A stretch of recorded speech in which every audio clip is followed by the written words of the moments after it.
vậy là chân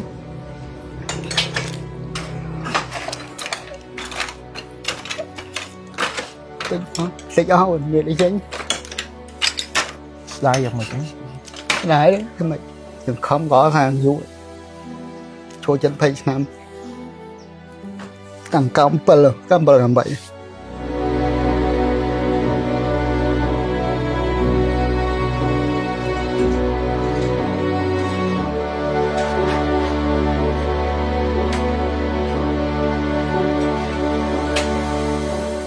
ផ្ទះប្រជាពលរដ្ឋស្លូតត្រង់ជាច្រើនខ្នងបានរងការខូចខាតយ៉ាងដំណំដោយសារក្របផ្លោងរបស់យោធាថៃបាញ់ទម្លាក់ផ្ទួនចូលទៅក្នុងភូមិសាស្ត្រភូមិពោធិ៍ជ្រៃឃុំស្រីមានជ័យស្រុកសំពើលួនខេត្តបាត់ដំបងក្របផ្លោងទាំងនោះបានទម្លុះដំបូលផ្ទះជញ្ជាំងផ្ទះនិងធ្នឹមសសរផ្ទះរបស់ប្រជាពលរដ្ឋឲ្យធ្លាក់ដល់ដីជញ្ជាំងសាលារៀនថ្នាក់មត្តេយ្យដែលធ្លាប់បង្រៀនកុមារតូចៗនោះត្រូវបានធ្លុះធ្លាយដោយសារឥទ្ធិពលនៃកម្លាំងអំបែងគ្រាប់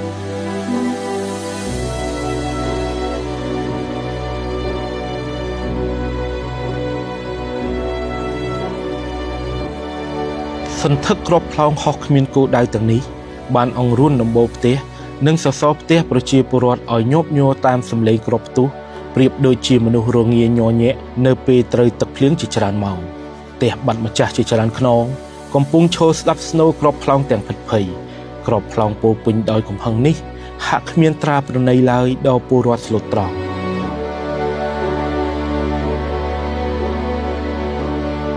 អំឡុងពេលនៃសង្គ្រាមឈ្លានពានពីសំណាក់យោធាថៃខ្ញុំនិងក្រុមការងារសារព័ត៌មាន Digital ថ្មីដែលទទួលភារកិច្ចប្រចាំការនៅភូមិសាស្ត្រខេត្តបាត់ដំបងបានធ្វើដំណើរចេញពីភូមិមួយទៅភូមិមួយទៀតដើម្បីចុះផ្ដិតយករូបភាពនិងប្រមូលព័ត៌មានពួកយើងក៏បានប្រថុយចូលទៅកាន់ស្រុកសំពើលួនខេត្តបាត់ដំបងដែលជាភូមិសាស្ត្រសមរភូមិក្តៅពេលទៅដល់ភូមិពោធិ៍ជ្រៃឃុំស្រីមានជ័យស្រុកសំពើលួនពួកយើងបានឃើញបុរសម្នាក់ស្លៀកខោជើងវែងពណ៌ខ្មៅនិងអាវពណ៌ក្រហមដែលកំពុងដើរមើលផ្ទះប្រក់ប្រូស៊ីម៉ង់មានទំហំប្រមាណ7 គុណនឹង 8 ម៉ែត្រដែលរងការខូចខាតទាំងស្រុងដោយសារគ្រាប់ផ្លោងរបស់យោធាថៃនៅពេលជជែកគ្នានោះទើបខ្ញុំដឹងថាលោកកឹមចនគឺជាម្ចាស់ផ្ទះមួយខ្នងនេះលោកចនមិនបានចាក់ចេញទៅណាឆ្ងាយពីផ្ទះនោះទេខណៈប្រពន្ធនិងកូនរបស់លោកត្រូវបានជម្លៀសទៅកាន់ផ្ទះបងប្អូននៅឯខេត្តតាកែវ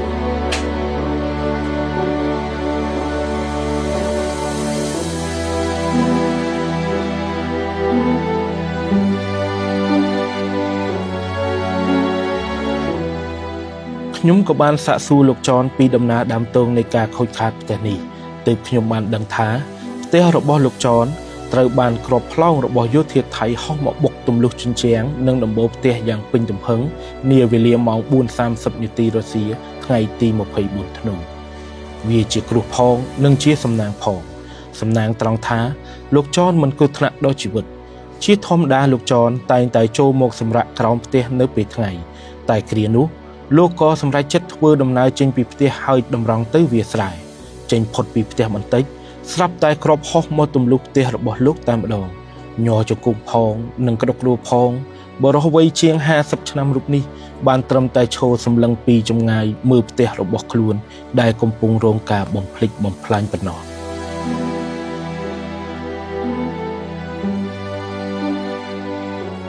ខ្ញុំចេញទៅតែដល់4នាទីទោះតាមក្រោយ4 នាទីទេបាទដល់4នាទីចេញផុតបាត់đây ហើយជាអត់ដល់100 ម៉ែត្រអត់ដល់100 ម៉ែត្រទេហើយលឺម្ដងលឺបាទញ៉ាំមើលក្រោយឆេះផ្ទះមកតែឆេះទៅផាំងហ្មងញ៉ាំមកឃើញហើយស្គលហើយម្លងពេល100 ម៉ែត្រដោយគាត់ឲ្យលឺសូប៊ឹងហ្នឹងអារម្មណ៍ពូយ៉ាងម៉េចដែរងាកមកក្រោយស្លុតអស់ស្លុតយ៉ាងម៉េចហើយទៅភ័យហ្មងហើយមកឆេះណាបើឆេះតិចនឹងសល់តែវាសំណាងគាត់ថាតិចខ្ទីអញ្ចឹងណាបើឆេះអស់មានសល់ស្អីមិនសល់ហើយមានត្រឡប់ថាមកមើលផ្ទះត្រឡប់ទៅនៅចូលក្នុងសង្សេសិនដល់ឆ្ងាត់ថែជាយើងថាឆ្ងាត់ថែជា20 នាទីបាទខ្ញុំចេញមកមើលចេញមើលឃើញផ្ទះអញ្ចឹងលែងនិយាយកើត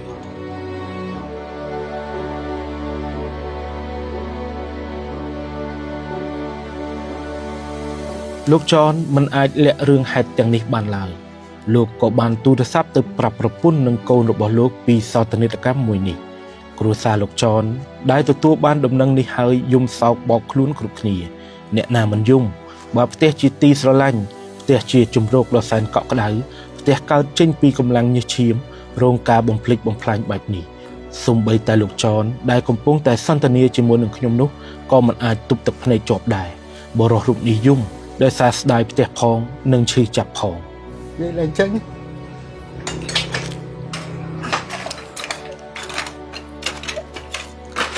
តិចអស់និយាយឡើងចឹង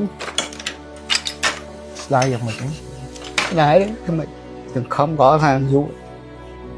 ចូលចិត្ត20ឆ្នាំតាំងកម្ម7 8កម្ម7កសាងបាទចំណាយយើឈាមយ៉ាងម៉េចគូ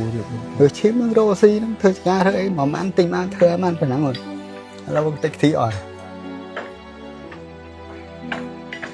ធ្វើចការធ្វើអីហ្នឹងយើងធ្វើចការយើងតែ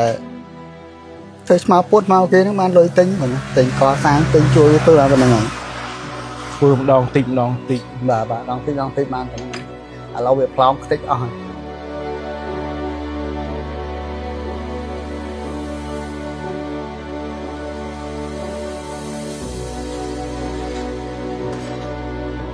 ផ្ទះរបស់លោកចនពិតជាខូចខាតខ្លាំងណាស់ដោយជញ្ជាំងផ្ទះប្រក់ប្រូស៊ីម៉ង់ធ្លុះធ្លាយនិងបែកបាក់ធ្លាក់ចុះគ្មានសល់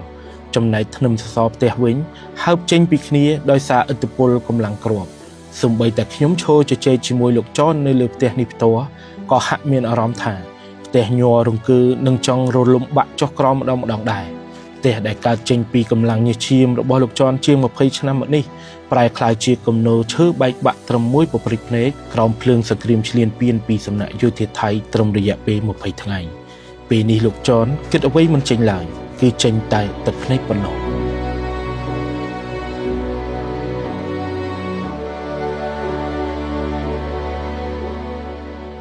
រីកំសត់ដោយសារហ្នឹងកាសហ្នឹងបានឈើ3 4 10សន្លឹក20សន្លឹកគេជូនខ្ញុំទៅចឹងណាគ្រាន់តែយើងបានគ្រប់ចំនួននេះឲ្យជាងមកធ្វើអីជើជួជាងធ្វើកាលហ្នឹងអស់តា3លានជាងស្មើនឹង3កន្លងច្រើនហ្នឹងវាមកមាននេះទេតែហ្នឹងឲ្យលុយវាថ្លៃហើយទៅចិត្តធ្វើកំសត់រស់នៅផ្ទះនេះកំសត់និយាយមិនកើតទេគឺថាទ្រព្យសម្បត្តិយើងពីតាំងពីយើងនៅក្មេងអាយុ20ជាងណា27 28 30ក៏ធ្វើឥឡូវយើង50ជាងនេះ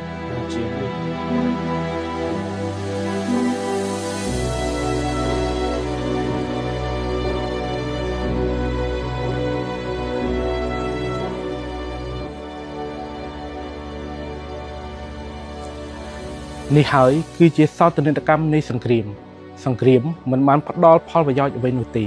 សង្គ្រាមផ្ដល់តែភាពឈឺចាប់ផ្ដល់តែភាពទុក្ខសោកទៅដល់ប្រជាពលរដ្ឋស្លូតត្រង់តែប៉ុណ្ណោះពលរដ្ឋស្លូតត្រង់មិនត្រូវការសង្គ្រាមនោះឡើយពលរដ្ឋស្លូតត្រង់ត្រូវការតែការរស់នៅប្រកបដោយសុខដុមរមនាសេរីភាពសន្តិភាពនិងពោរពេញទៅដោយសេចក្តីថ្លៃថ្នូរ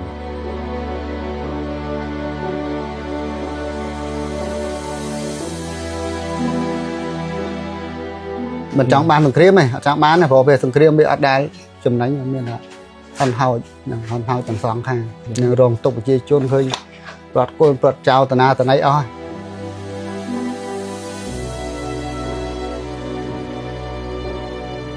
ការឈ្លានពានលើកទី2របស់យោធាថៃចាប់ពីថ្ងៃទី7ដល់ថ្ងៃទី27ធ្នូឆ្នាំ2025នេះបានបណ្ដាលឲ្យប្រជាពលរដ្ឋកម្ពុជាស្លូតត្រង់ជិត60,000 នាក់រងផលប៉ះពាល់ដល់ជីវភាពនិងការរស់នៅក្នុងនោះស្ត្រីជាង31,000 នាក់និងកុមារជាង18,000 នាក់ត្រូវរត់ភៀសខ្លួនចេញពីផ្ទះសម្បែងទៅរស់នៅតាមជំរំភៀសសឹកដើម្បីរក្សាសុវត្ថិភាព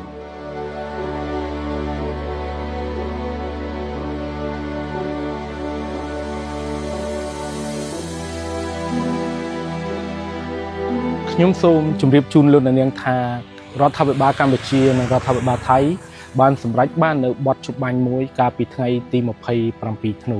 បទជបាញ់នេះបានចូលជាធរមានកាលពីវេលាម៉ោង12ថ្ងៃត្រង់ថ្ងៃទី27ធ្នូរដ្ឋាភិបាលកម្ពុជាកងទ័ពកម្ពុជាប្រជាជនកម្ពុជាកំពុងតែយកចិត្តទុកដាក់អនុវត្តនៅកិច្ចព្រមព្រៀងបទជបាញ់នេះដើម្បីរក្សាសន្តិភាពសុខដុមរមនាដល់ប្រជាពលរដ្ឋទាំងសងខាង